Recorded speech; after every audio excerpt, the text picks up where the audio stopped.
Hello guys, welcome to this video. So I have started solving CBSE board exam 2025 question papers class 10th. Subject is mathematics. I have downloaded all these papers from CBSE official website. I have chosen series F6EGH set 3. Question paper code is this, and this is a question from section A, question number 2.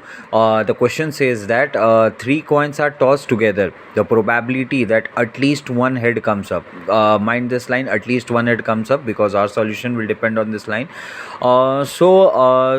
This is the way I have kind of arranged it, so that it is easy to understand that what can be the total possible outcomes.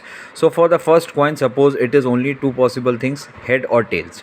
Now for the second coin, if it comes head, then there are chances that head and tail can come for the second coin also. If it comes tail for first coin, then there are chances that head and tail come for the second coin also. Now if a head is there in first coin, head is there in second coin, then for this particular pair there are chances that for the third coin head and tail come up. So in this way this whole diagram has been prepared just to find out that what are the total possible outcomes.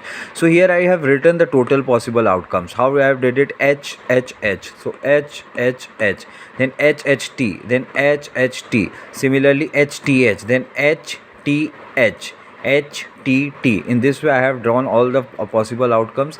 Now the question says the probability of at least one head comes up. So at least one head should be there. At most any number of heads can be there. So what is the maximum number of heads? As you can see, I have arranged it. Maximum 3 heads are there. So this is also a desired outcome.